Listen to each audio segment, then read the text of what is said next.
할렐루야. 주님의 은혜와 평강이 오늘 예배 가운데 함께 하시는 모든 성도님들 위해 함께 하시기를 간절히 축복합니다.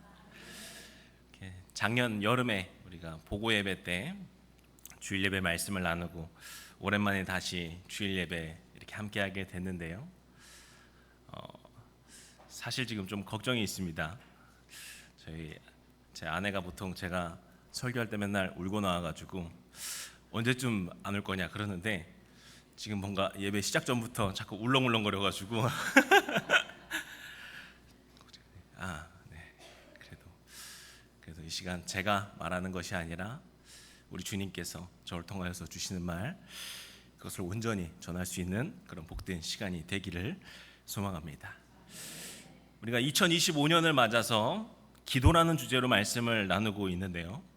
이 시간에 기도라는 주제를 가지고 어떤 말씀을 나누면 좋을까 묵상하고 기도하는 중에 제게 주신 말씀은 한나의 기도였습니다. 사무엘의 어머니인 한나에게는 어떤 상황이 있었고 또 그가 어떤 기도를 했는지, 그리고 그 기도가 지금 우리에게 주는 도전이 무엇인지 오늘 시간 함께 살펴보고자 합니다. 이 한나의 이야기를 하기 위해서는 우리가 엘가나라는 사람으로부터 이야기를 시작해야 합니다. 엘가나에게는 두 명의 아내가 있었는데 한 사람은 분이 나고 다른 한 사람이 바로 한나였다라고 우리가 본문에서 보았죠. 엘가나가 두 아내를 맞이하게 된 그 상황에 대해서는 성경이 이야기하지 않아서 우리가 알 수는 없습니다. 다만 성경을 통해 우리가 알 수 있는 것은 엘가나가 한나를 더 사랑했다라는 겁니다. 사무엘상 1장 4절과 5절 앞부분의 말씀 함께 읽도록 하겠습니다. 엘가나가 제사를 드리는 날에는 제물의 분깃을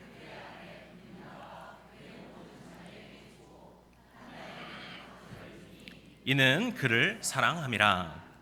아멘. 그런데 우리가 본문에서 읽으면서 눈치채셨고 보셨듯이 한나에게는 자녀가 없었습니다. 그리고 이 자녀가 없다라는 것은 한나에게 있어 정말 큰 고통이었습니다. 당시 사회에서는 여성이 자녀를 낳지 못하면은 저주를 받았다거나 문제가 있는 여성이라거나 혹은 무능력한 여성으로 간주되었기 때문이죠. 생각해보면 우리나라에서도 불과 몇 세대 전에만 해도 여성이 아들을 낳지 못하면은 문제로 여겨지던 때가 있었습니다. 그런데 본문은 지금으로부터 몇천 년 전의 이야기입니다. 특히 당시는 농경사회이다 보니까 자녀가 단순히 어떤 소중한 가족 구성원을 넘어서 농사일을 도와야 되고 가정을 유지하는데 아주 중요한 자원으로서 여겨졌기 때문에 아주 중요했습니다. 그래서 앞서 말씀드렸듯이 여성이 자녀 낳지 못하는 것을 무능력한 것이다 라고 보았던 것이고요. 이런 상황 속에서 한나는 너무나도 슬프고 고통스러웠을 것입니다. 그런데 여기서 더욱 고통스러울 수밖에 없는 또 다른 상황이 있었는데요. 앞서 보신 것처럼 엘가나의 또 다른 아내 브닌나에게는 자녀가 여럿이 있었다라는 겁니다. 그런데 엘가나는 그럼에도 불구하고 이 한나를 사랑하고 예뻐하니까 브닌나가 한나를 질투하여 괴롭힌 상황이 벌어지게 된 것이었죠. 성경은 브닌나가 한나를 어떤 방식으로 괴롭혔는지를 구체적으로 설명하지 않습니다. 다만 본문 1장 6절에서 당시 한나의 심정을 이렇게 표현하고 있는데요. 보시면은 브닌나가 그를 심하게 격분하게 하여 괴롭게 했다라고 설명합니다. 여기서 격분했다라고 하는 단어를 원어로 보시게 되면은 카스라고 하는 단어인데요. 이 단어는 단순한 분노가 아니라 어떤 속상함, 슬픔, 분함에 이런 감정들이 섞여 있는 것입니다. 게다가 보시면 그냥 격분하지 않죠. 심하게 격분했다라고 표현하고 있죠. 이 표현은 한나의 마음이 얼마나 크게 괴로웠는지를 강조하고 있습니다. 그리고 괴롭게 했다라고 하는 단어는 히브리어로 라암이라고 하는 것인데요. 이것도 원래 의미로 보시게 되면은 큰 소리를 내다, 천둥이 치다라고 하는 뜻입니다. 그런데 또 보시면은 괴로웠다가 아니라 괴롭게 했다라고 하는 수동적인 표현을 하고 있죠. 그래서 이 문장은 한나가 어떤 브닌나에게 괴롭힘을 당할 때 막 큰 소리를 치며 반응했다라고 보는 어떤 능동적인 행동이라기보다는 자신의 마음 가운데 천둥 같은 소리가 쳐질 정도로 괴로웠다라고 볼 수 있겠습니다. 사실 한나는 이 브닌나의 괴롭힘에 어떻게 대응할 방법이 없었습니다. 당시 기준으로 볼 때 브닌나는 자녀를 여럿이나 낳은 능력 있는 여성으로 인정받았고, 반면에 한나는 자녀가 없었기에 사회적으로는 무력한 위치에 있었다는 것을 말씀드렸죠. 그러니 한나는 브닌나의 괴롭힘에 속상하고 슬펐지만 그저 감정을 삭힐 수밖에 없었을 겁니다. 그런 상황 속에서 남편 엘가나는 한나를 위로합니다. 저는 개인적으로 성경에서 이 엘가나라고 하는 인물이 이 가장 최고의 로맨티스트가 아닌가라고 생각을 하는데요. 여담이긴 하지만 저희 그 부모님이랑 같이 저희 선교 갔었을 때 아버지한테 이름이 어떠냐라고 추천을 할 정도로 참 좋아하는 인물이기도 합니다. 제가 이 본문 1장 8절에서 나오는 그 엘가나의 말을 성경에서 나온 그 남녀의 사랑 고백 중에서는 최고라고 저는 생각을 하는데요. 우리 1장 8절 말씀 같이 읽어보도록 하겠습니다. 그의 남편 엘가나가 그에게 이르되 한나여 어찌하며 울며 어찌하여 먹지 아니하며 내가 그대에게 10 아들보다 낫지 아니하냐 하니라. 아멘. 여기서 엘가나는 자신이 그 10명의 아들들보다 낫지 않겠냐라는 이야기를 하는데요. 이걸 있는 그대로만 보면은 어떤 10 아들보다 내가 낫다라는 그냥 비교의 말로 볼 수 있겠지만, 그 일면에는 자녀가 없는 그 한나를 있는 그대로 사랑한다라고 하는 엘가나의 고백이 담겨 있습니다. 자신을 아들에서 비교한다라는 점에 이건 한나의 그 자녀 없는 고통을 그가 염두에 두고 말한 것이고, 엘가나는 자녀가 없을지라도 아들이 없을지라도 그저 당신을 사랑한다라는 것을 고백하고 있는 것이죠. 그래서 이 엘가나의 말은 한나의 상처를 보듬어주고 위로해주는 아름다운 사랑의 고백이라고 봅니다. 우리 남편분들 잘 기억해 두셨다가 잘 이렇게 응용해서 활용해 보시면 좋겠습니다. 그런데요, 한나에게는 이 엘가나의 사랑이, 그 위로의 말이 와닿지 않았습니다. 이건 엘가나의 말이 진심이냐 아니냐의 문제가 아닙니다. 지금 한나에게 필요한 것이 남편의 사랑이나 위로가 아니었기 때문입니다. 그렇다면 지금 한나에게 가장 절실했던 것, 가장 필요했던 것은 무엇일까요? 바로 하나님의 응답이었습니다. 앞선 말씀에는 지금 한나의 그 고통의 근원에 하나님이 계시다라고 하는 그 단서를 달고 있는데요. 본문 1장 5절과 6절을 보시게 되면은 한나가 임신하지 못하는 원인을 이렇게 말합니다. 여호와께서 그에게, 그러니까 한나죠, 임신하지 못하게 하셨다. 지금 우리가 계속해서 나눈 것은 한나가 자녀가 없다는 이유로 겪는 고통에 대해서 살펴보았는데, 성경은 그가 임신하지 못하도록 한 분이 바로 여호와 하나님이시라고 말하고 있는 겁니다. 즉 한나를 위로하고 도와주실 분이 오직 하나님이시다라는 것을 보여주고 있는 것이죠. 그런데 한나가 하나님을 의지하지 않았느냐라고 하면 그렇지 않습니다. 한나는 이런 답답한 심정, 그 괴로운 마음을 가지고 주님께 나와서 기도했습니다. 한나가 얼마나 간절히 기도했는지 성경은 이렇게 말합니다. 10절 말씀 우리 같이 읽도록 하겠습니다. 한나가 마음이 괴로워서 여호와께 기도하고 통곡하며. 아멘. 이 부분에서 이 통곡했다라고 하는 말을 원문으로 보면은 우바코 티브케라고 하는데요. 이 말은 히브리어로 애통하다라고 하는 뜻인 그 빠카라고 하는 단어가 2번 반복된 겁니다. 문법이 붙어서 글씨가 달라 보이지만 실제로는 빠카라고 하는 그 애통한다는 단어가 2번 반복된 것이죠. 히브리어에서 같은 단어를 반복하는 표현은 아주 강한 강조의 표현인데요. 그러니까 한나가 지금 하나님께 기도하는 것은 의례적으로 아니면 습관적으로 기도한 것이 아니라 정말 애통하는 마음을 가지고서, 간절한 마음을 가지고서 주님께 기도하고 나왔음을 보여주는 것이죠. 그리고 우리가 이 본문을 읽으면서 보아야 될 것, 염두에 둬야 될 것이 있다면은 한나가 얼마나 오랫동안 기도했는가를 우리가 생각해 봐야 하는데요. 저는 개인적으로 성경을 볼 때 염두에 두는 것이 사건 사이사이에 있는 그 시간의 그 공백을 저는 굉장히 중요하게 봅니다. 성경은 대체적으로 사건을 중심으로 기록이 되어 있죠. 그래서 우리가 그 사건을 쫓으면서 이야기를 보게 되는데, 그러다가 우리가 때론 놓치는 것이 그 사건 사이에 있는 그 시간입니다. 그런데 성경은 이 한나가 출산 문제를 놓고서 얼마나 기도해 왔는지 기록하지는 않습니다. 다만 브닌나에게 자녀가 여럿이 있는 그동안 한나에게 계속해서 자녀가 없었다라는 것으로 볼 때 한나가 기도한 것이 적어도 몇 년 혹은 십수년까지도 되었다라는 것을 우리가 추측해 볼 수 있는 것이죠. 그러니까 한나가 이 기도 제목을 놓고 오랜 시간 기도해 왔다라는 것을 우리가 또한 생각해 볼 수 있다는 겁니다. 그래서요, 이 모든 상황을 정리해서 보면은 정말로 우리는 하나님의 뜻을 이해하기 어려운 상황입니다. 한나는 임신하지 못함으로 인하여서 내적으로 외적으로 너무나도 큰 고통을 겪고 있었습니다. 그런데 성경은 하나님께서 한나가 임신하지 못하도록 막으셨다라고 말합니다. 게다가 한나는 간절하게 애통하며 하나님께 기도하며 부르짖었음에도 불구하고 하나님께서는 오랜 그의 기도에 응답하지 않으셨다라는 것이 이 본문에서 말하는 이야기이기 때문이죠. 그런데요, 생각해 보면은 이러한 한나의 상황은 우리의 삶에도 자주 마주하는 일이기도 합니다. 우리는 하나님께 기도하며 간구하고 그 기도에 대한 응답을 바라고, 주님은 또 우리의 기도를 들으시고 응답하는 분이시기도 합니다. 하지만 때로는 정말 이해하기 어려울 정도로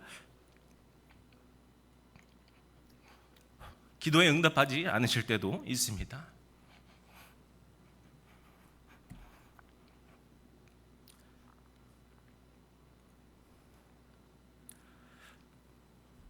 우리가 간절하게 애통하며 기도함에도 불구하고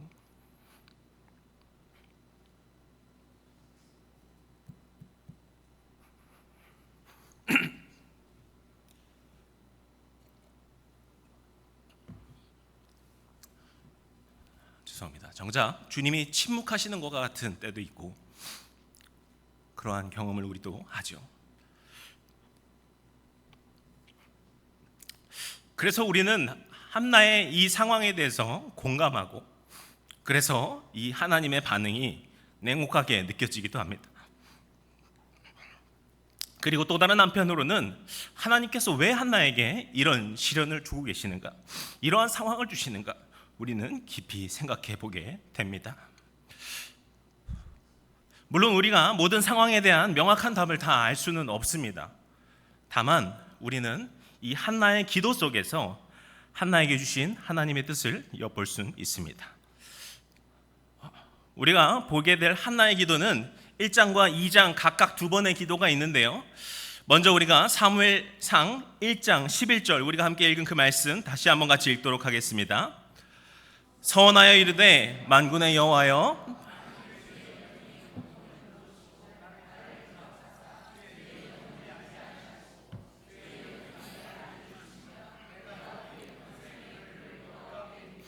삭도를 그의 머리에 대지 아니하겠나이다. 아멘.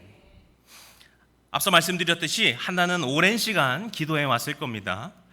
그런데 성경은 특별히 이 기도문만을 기록하여 남기고 있는데요, 전 이것이 한나가 기도하며 드디어 이와 같은 고백을 했구나라고 하는 표현으로 봅니다. 왜냐하면 이 기도를 잘 보시게 되면은 일반적인 간구와 기도로 보기 참 특이하기 때문인데요, 지금 한나는 단순히 기도하는 것이 아니라 하나님께 서원하여 기도하고 있습니다. 서원이라는 것은 하나님께 맹세하는 것으로 일종의 조건과도 같은 겁니다. 그 맹세의 조건과 함께 하나님께 간구를 하는 내용인 것이죠. 그런데 이 내용을 보시면요, 한나가 지금 하나님께 구하고 있는 것은 주의 여종에게 아들을 주시면, 당연히 앞서도 이야기했던 그 아들을 구하고 있습니다. 그런데 이 간구와 함께 그가 맹세하는 조건으로 하는 것이 무엇입니까? 내가 그의 평생의 그를 여호와께 드리고 그 아들을 주님께 드리겠다라고 말하고 있어요. 그러니까 이 기도를 정리하면은 제게 아들을 주시면은 그 아들을 다시 주님께 드리겠다라는 거예요. 이거 정말 이상하게 볼 수밖에 없는 간구이고 서원이죠. 우리가 상식적으로 기도할 때 우리가 어떤 서원을 하여 간구한다면 우리는 어떻게 그것을 구합니까? 주님, 제가 바라는 어떤 A라고 하는 게 있습니다. 저에게 이걸 주시면은 저에게 소중한 다른 B를 드리겠습니다 라고 하는 것이 상식적인 거예요. 그런데 지금 한나는 저에게 바라는 그것을 주실 때 제가 그것을 다시 주님께 드리겠습니다 라고 한다는 것이죠. 그런데요, 저는 이것이 한나에게 있어 정말 중요한 신앙의 변곡점이 되는 기도였고, 또한 우리에게도 반드시 필요한 신앙의 고백이라고 보는데요, 지금 한나의 간구와 서원에는 자신이 가장 바라는 소원을 구함과 동시에 그 소원조차도 주님께 드릴 수 있음을 고백하고 있는 겁니다.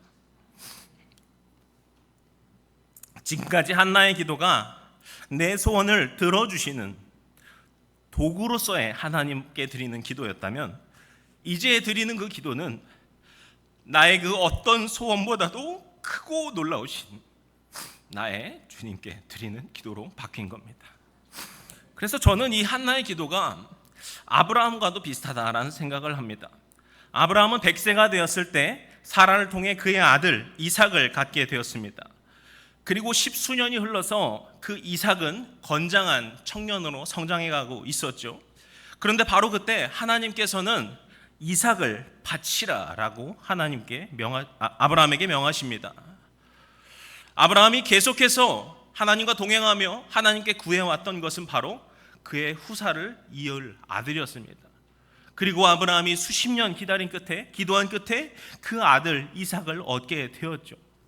그런데 그 아들을 주신 하나님께서 아브라함에게 그 아들을 바치라라고 명하신 겁니다.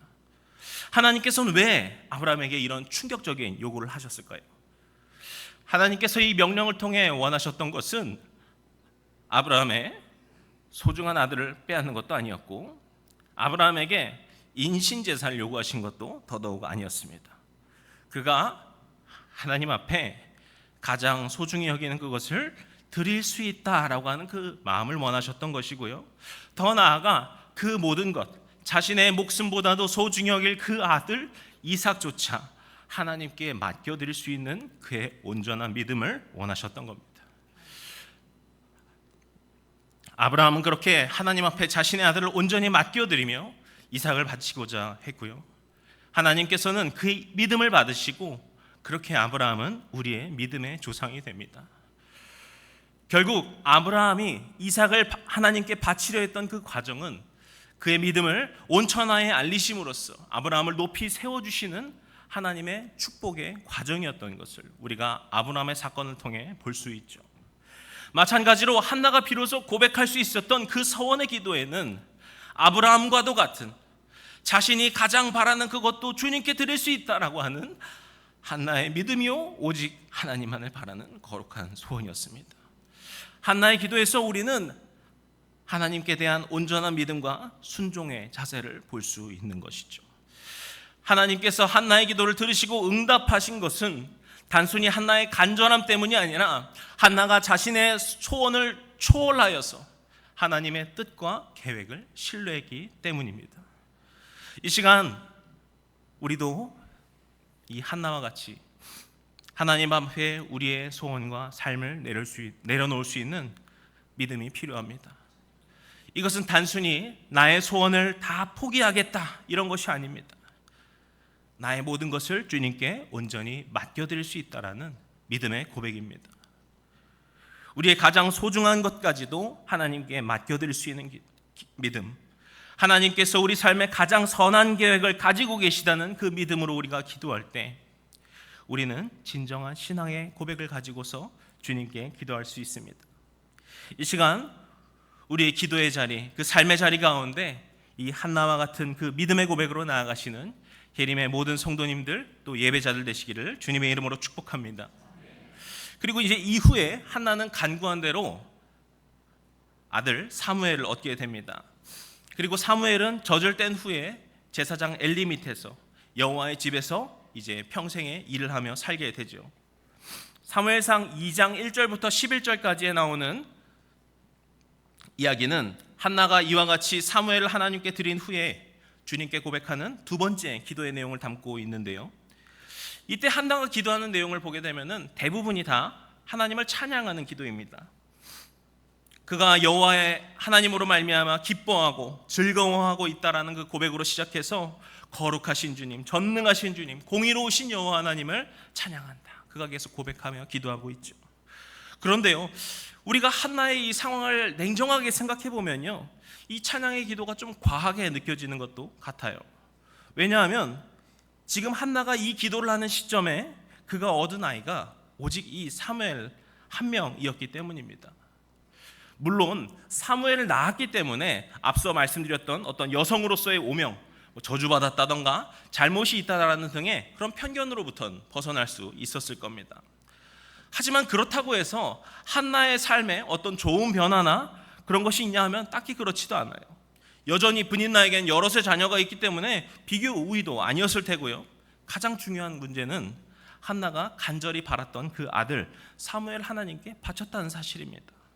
사무엘상 2장 18절과 19절의 정황을 보게 되면은 한나는 사무엘을 1년에 한 번, 많아봐야 두세 번 정도밖에 만날 수 없던 것으로 보입니다. 그렇게 간절히 바랐던 아들을 거의 만나지 못하게 되었고 그 이후 더 이상 자녀를 얻지 못했던 것이 바로 지금 한나의 상황이었다라는 것이죠. 그런데도 한나는 이렇게 하나님께 감사와 찬양을 드리고 있었다는 겁니다. 이것은 한나의 믿음의 관점이 바뀌게 되었음을 의미합니다. 한나가 이제까지 고통받아왔고 간절하게 바라왔던 문제는 바로 자녀를 출산하는 것이었습니다. 그런데 그가 하나님께 그 바라던 아들을 하나님께 드릴 수 있다라는 그 고백을 함으로써, 그리고 그 기도에 하나님께서 응답하신 것을 경험함으로써 이제 한나는 더 이상 출산이나 자녀의 문제와 같은 자신 개인의 문제로 얽매이지 않을 수 있던 것입니다. 오직 하나님께서 자신에게 응답하시고 나와 함께 하신다는 그 기쁨을 그가 경험하게 된 것이죠. 그런 한나의 마음을 잘 표현하고 있는 부분이 2장 6절 7절의 말씀이라고 저는 보는데요, 2장 6절 7절 말씀 같이 읽도록 하겠습니다. 여호와는 죽이기도 하시고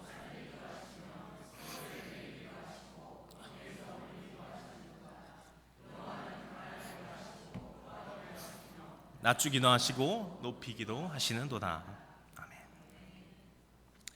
여기서 한나가 감사의 찬양을 올려드리고 있는 그 여호와 하나님은 한나의 모든 소원을 이루어 주시고 그의 인생을 순탄하게만 만들어 주시는 분이 아니었습니다.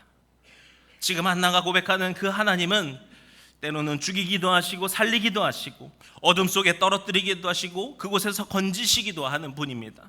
가난하게도 하시고 부하게도 하시고 낮추시기도 하고 높이시기도 하는 그런 분이시다 고백하고 있습니다. 이 고백은요, 정말 우리에게 중요한 믿음의 선언입니다. 이때 한나의 기도는 단순히 자신의 소원을 이루어 주신 하나님께 드리는 감사가 아닙니다. 주님께서 때로는 우리를 인생의 어두운 순간으로 떨어뜨리는 것처럼 느껴지고 내가 낮아지고 가난하게 되고 내 뜻대로 되는 일이 하나도 없다 느껴질지라도 그럼에도 불구하고 주님을 찬양하겠노라 라고 하는 한나의 고백이 있는 것입니다. 이와 같은 고백을 사도 바울도 한 바가 있는데요, 일단은 제가 좋아하는, 그리고 아마 NBA 농구를 조금이라도 알고 계시고 관심 있는 분이시라면 분명히 알고 계실 선수가 있습니다. 누굴까요? 네, 보통 마이클 조던 말씀하실 줄 알고 기대했는데 아무 말씀을 안 하실 줄 몰랐습니다. 그런데 마이클 조던 선수 말고 이제 최근 선수인데 스테픈 커리라고 하는 선수입니다. 제가 사진이 있는데요, 예전에 우리나라에 와서 무한도전에도 출연한 적이 있었던 선수죠. 엄청난 3점 슈터로 알려져 있고요, 2010년대 그 NBA를 거의 상징하는 대단한 선수다라고 볼 수 있습니다. 근데 이 선수의 이름을 붙여서 나온 이 커리 원이라고 하는 그 농구화가 있는데요, 그 농구화를 보시게 되면은요, 그 운동화 끈 묶는 그곳에 4.13이라고 하는 숫자가 새겨져 있고요, 운동화 안쪽에는 I can do all things라고 하는 문구가 있습니다. 이것은 이후에 나오는 커리 2라고 하는 농구화에도 보시게 되면은 다음 사진 또 있습니다. 여기 뒤쪽이 거의 안 보이실 텐데 그 각인으로 새겨놓은 것이 있고요, 또 글귀가 없는 운동화일 때는 저렇게 경기가 시작하기 전에 매직으로 이렇게 쓰면서까지 그 경기에 뛰고 한다고 합니다. 아무튼 이거는 그가 빌립보서 4장 13절의 말씀의 한 부분을 새겨놓은 것인데요, 우리가 빌립보서 4장 13절 말씀 같이 읽도록 하겠습니다. 내게 능력 주시는 자 안에서 아멘. 독실한 크리스천으로 알려져 있는 스테픈 커리가 이 성경 구절을 좋아해서 그 성경 구절 중에 내가 모든 것을 할 수 있느니라, I can do all things라고 하는 그 문구를 자기의 운동화에 새겨 놓은 겁니다. 근데 제가 이걸 지금 소개하는 것은 물론 이 커리 선수의 이 믿음이 귀하기는 한데요, 사실 이 커리를 비롯해서 많은 성도들이 이 말씀을 오해해서 그렇습니다. 우리는 저 I can do all things라고 하는 내가 모든 것을 할 수 있다라고 하는 그 문장을 그것에만 집중하여서 이 말씀이 마치 내가 모든 것을 해낼 수 있어, 나는 다 할 수 있어 라고 하는 어떤 성공지향적인 의미로 우리는 오해하고는 하죠. 근데 이 말씀을 제대로 이해하려면요, 앞구절을 함께 살펴봐야 되는데요, 빌립보서 4장 11절 12절 말씀 같이 읽도록 하겠습니다. 내가 궁핍함으로 말하는 것이 아니니라.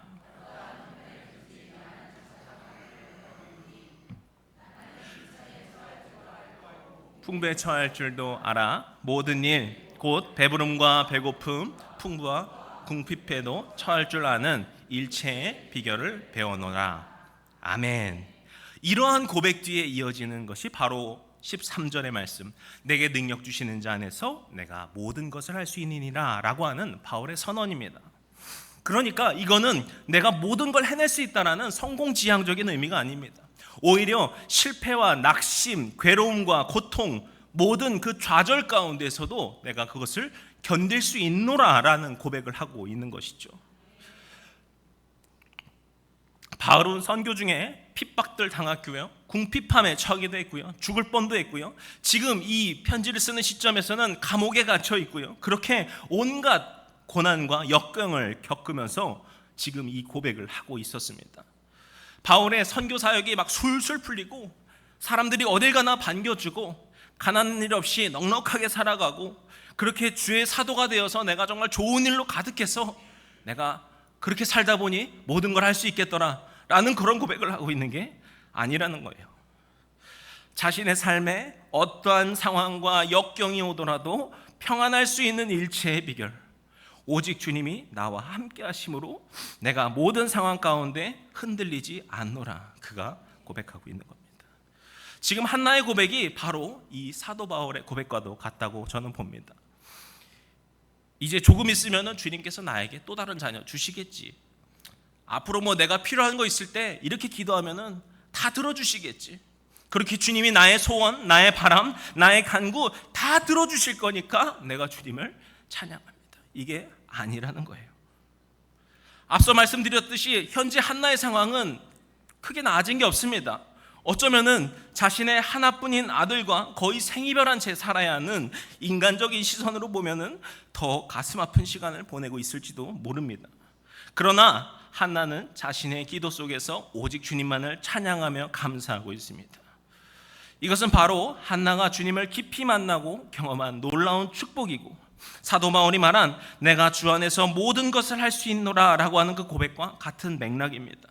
내 소원대로, 내 뜻대로, 내 바람과 원대로 되지 않더라도 주님을 믿고 의지하기에 한나는 오직 주 안에서 평안하다고, 감사하다고 믿음으로 고백할 수 있던 것이죠.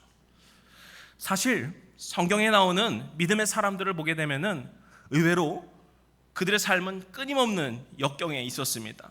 우리가 잘 아는 다윗 왕의 경우 우린 흔히 어린 나이에 골리앗을 쓰러뜨린 이야기, 그리고 그가 이스라엘의 왕이 되어서 나라를 잘 다스렸다라는 이야기, 이렇게만 함축해서 떠올리죠.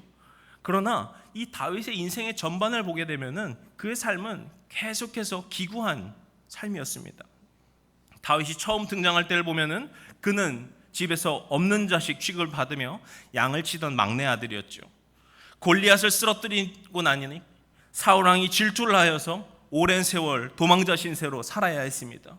왕이 된 후에도 나라는 여전히 혼란 속에 있었고 끊임없는 외적과의 전쟁을 치러야만 했습니다. 그러다 전쟁이 어느 정도 마무리가 되고 좀 평안한가 하니까 이번에는 그의 아들 압살롬이 반역을 일으켜서 다윗이 그 궁에서까지 쫓겨나서 도망 다녀야 되는 신세가 되었습니다. 이렇게 다윗의 인생을 돌아다보게 되면은 그야말로 끊임없는 어려움의 연속이었던 것이죠. 그런데 우리는 다윗이 하나님께 수많은 감사와 찬양의 시를 썼다는 것을 알고 있습니다. 그러면 그 찬양의 시들은 다윗의 삶이 평안하고 좀 괜찮아졌을 때, 나아졌을 때 썼던 것일까요? 그렇지 않습니다. 시편 34편 1절에서 4절 말씀인데 이거 제가 읽어드리겠습니다. 내가 여호와를 항상 송축하며 내 입술로 항상 주를 찬양하리이다. 내 영혼이 여호와를 자랑하리니 곤고한 자들이 이를 듣고 기뻐하리로다. 나와 함께 여호와를 광대하시다 하며 함께 그의 이름을 높이세. 내가 여호와께 간구함에 내게 응답하시고 내 모든 두려움에서 나를 건지셨도다. 정말 아름다운 감사와 찬양의 고백이죠. 그런데 시편 34편의 제목을 보시면 이렇게 기록되어 있습니다. 다윗이 아비멜렉 앞에서 미친 채 하다가 쫓겨나서 지은 시. 아비멜렉은 블레셋의 왕을 말합니다. 다윗이 사울에게 쫓기다가 더 이상 갈 곳이 없어서 이스라엘의 적이었던 그 블레셋의 일종의 투항처럼 도망을 쳤던 것입니다. 하지만 아비멜렉의 신하들이 다윗을 의심하면서 그를 죽여야 된다라고 주장을 하니까요, 다윗이 그때 미친 사람 연기를 한 겁니다. 그렇게 막 미친 사람처럼 있으니까 아비멜렉이 저자 이제 써먹을 수 없겠다, 그냥 미쳐버렸구나, 내쫓아라. 그렇게 해서 내쫓아 버립니다. 쫓겨나고도 여전히 자신의 조국 이스라엘부터로는, 또 사울 왕으로부터로는 계속 도망 다녀야 하는 신세죠.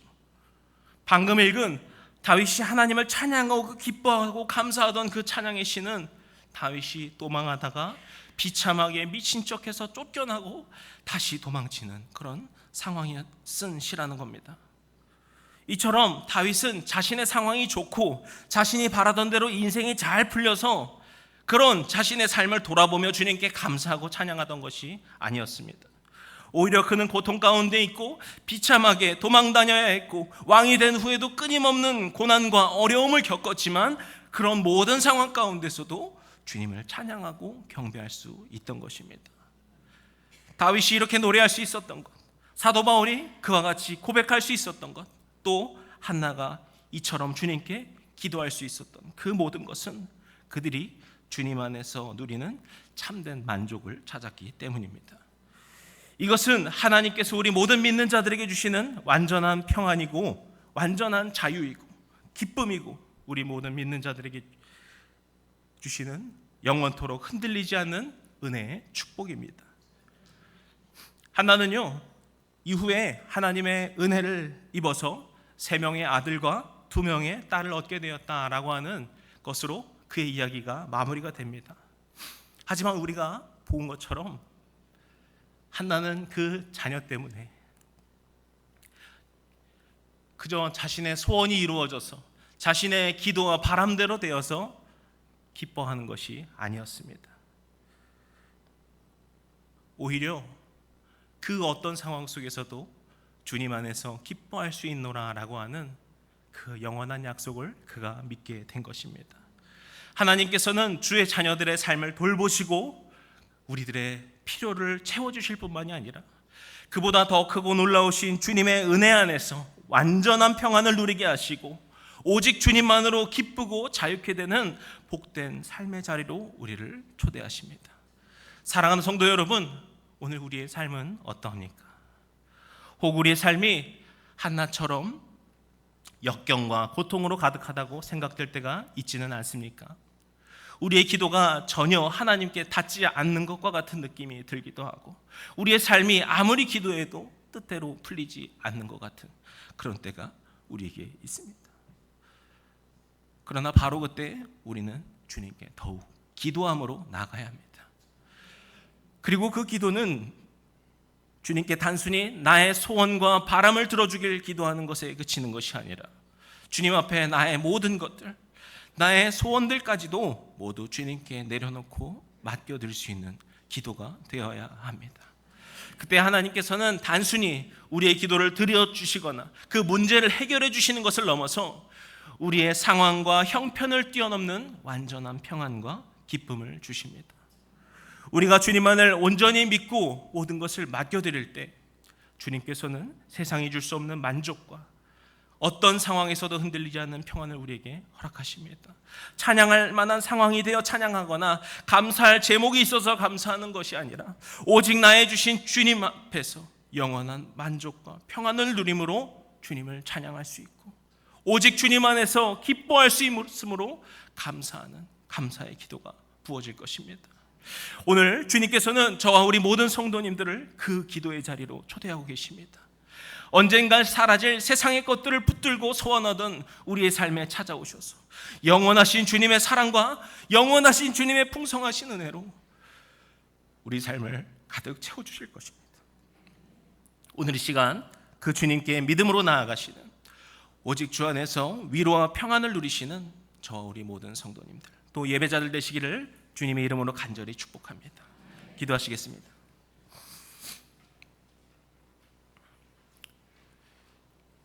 오늘도 우리 삶에 함께하여 주시고 우리를 충만케 채워주시는 주님, 오늘 우리가 이 한나의 삶, 그리고 그의 그 기도와 고백을 통하여서 주님께서 우리에게 주시는 믿음의 도전이 있는 줄로 믿습니다. 주님, 우리는 참으로 연약함을 주님께 고백합니다. 정말 작은 문제라도 흔들리고 휘청거리고 무너지고 낙심하는 연약한 존재임을 고백합니다.